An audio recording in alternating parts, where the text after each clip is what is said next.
Kita ulang kembali sejumlah berita pilihan dari Bali.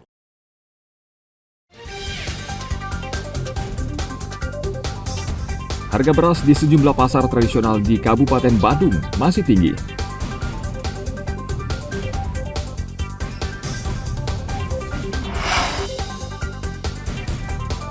Seorang warga mengeluhkan sikap anggota polisi di salah satu polsek yang dianggap tidak memproses pengaduan kasus jambret yang dialaminya di Seminyak, Badung.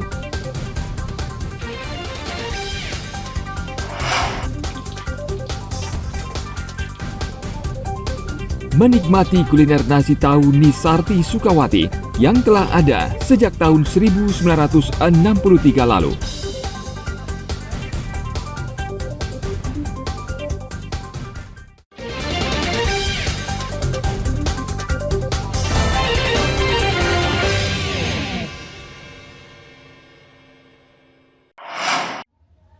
Pouch gue diambil, pouch gue dicopet. Terus akhirnya kita ke kantor polisi dong, kita membuat laporan karena orang lokal sana bilang kayak ya udah kantor polisi aja gitu. Akhirnya gue sampai kantor polisi dan pas gue nyampe sana itu polisi lagi enak-enak ngebir malam-malam ya. Abis itu gue membuat laporan, ternyata mereka bilang nggak bisa di sini, kalau kejadiannya di sini harus buat laporan. Media sosial merupakan sarana efektif menyampaikan keluh kesah masyarakat. Belum lama, seorang warganet mengeluhkan sikap anggota polisi di salah satu polsek yang dianggap tidak memproses pengadilan khusus yang dialaminya. Dalam video yang viral di media sosial, korban saat itu tengah berlibur di kawasan Seminyak. Tiba-tiba ia dijambret dan kemudian melapor ke salah satu polsek terdekat. Ia mengaku tidak dilayani, bahkan terkesan kasusnya dilempar ke polsek lain. Polda Bali meminta maaf atas perlakuan anggotanya yang tidak berempati terhadap korban. Kabid Humas Kombes Pol Satake Bayu Setianto berjanji akan mengusut kasus tersebut dan akan menindak tegas anggotanya. Yaudah akhirnya gue ke Batu Belik, gue ambil, tapi kayaknya yang nemu ini memang bukan yang nyopet gue sih. Adanya keluhan dari salah satu masyarakat yang melalui media sosial melapor tentang kecurian ya atau kecopetan dan malah dilempar sana ke lempar sini begitu sampai di kantor polisi. Pada satu sisi kami minta maaf ya, kita minta maaf kepada warga masyarakat tersebut dan kita akan melakukan penyelidikan terkait lokasi di mana polisi tersebut tidak menerima laporannya secara maksimal. Kita sebagai anggota polisi seharusnya sudah melayani masyarakat dengan baik dan kita lakukan upaya-upaya mengungkap kasusnya karena kita harus merasa empati kepada para korban ataupun orang yang mengalami kesusahan. Itu harus kita bantu supaya mengungkap kasusnya kemudian juga dilayani dengan sebaik-baiknya. Korban yang tidak mau disebutkan namanya mengaku kehilangan tas yang berisi telepon genggam, iPods, dompet, serta kartu ATM dan SIM. Saat itu ia sedang berjalan di trotoar di kawasan Seminyak pada malam hari yang padat dengan turis. Tim liputan melaporkan dari Kota Denpasar.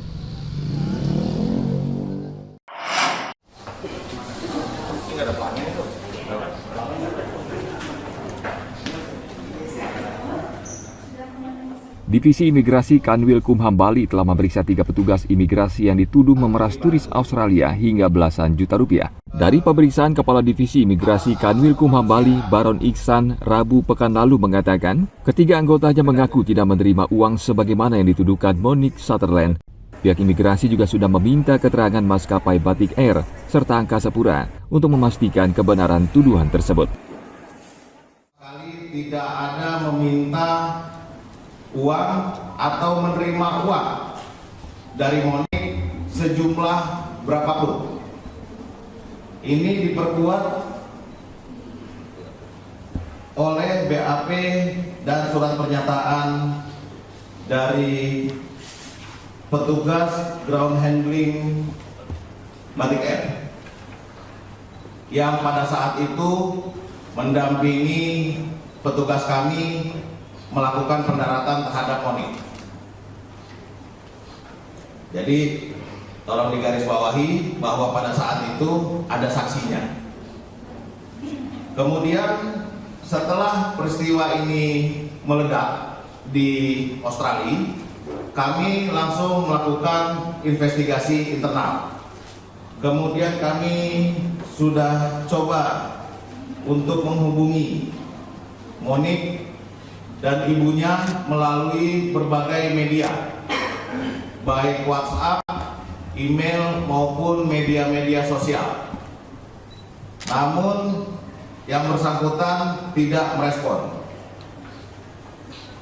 korespondensi kami. Investigasi bukan hanya lip service. Sebelumnya Monik mengungkapkan kekesalannya di media daring Australia bahwa ia diminta uang 15 juta rupiah oleh oknum pegawai imigrasi karena paspornya rusak.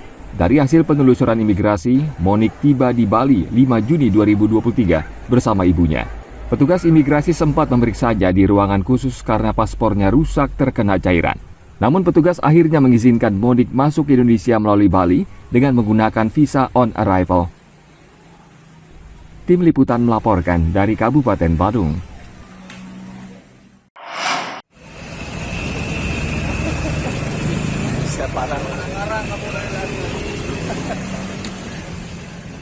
Operasi Patuh Agung yang digelar Polda Bali Jumat pekan lalu menyebabkan banyak pengendara di Simpang Topati Denpasar panik. Sebagian mencoba menghindar dan tancap gas, namun polisi sudah mengantisipasi dan mengamankan pengendara sehingga tidak terjadi kecelakaan. Dalam operasi patuh ini banyak pengendara ditilang karena tidak mengenakan helm dan motor tidak sesuai dengan standar yang ditentukan. Selama 14 hari pelaksanaan operasi patuh, pelanggaran semacam ini kerap terjadi. Ini menunjukkan masih rendah disiplin berlalu lintas pengendara. Kabid Humas Polda Bali, Kombes Pol Satake Bayu Setianto mengimbau kepada pengendara agar tidak menghindar karena berisiko terjadi kecelakaan. Di mana pelanggar yang menghindar dari pemeriksaan operasi patuh tersebut, kami menghimbau kepada masyarakat pengguna kendaraan apabila sedang ada pemeriksaan dari kepolisian sedang melakukan operasi agar tidak usah menghindar. Jadi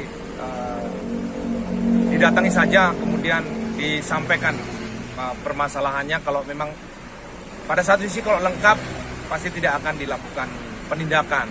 Ya, kalau lengkap tidak akan dilakukan penindakan. Jadi supaya masyarakat tidak usah menghindar, tapi menghindar mengakibatkan melanggar aturan, kemudian juga bisa terjadi kecelakaan.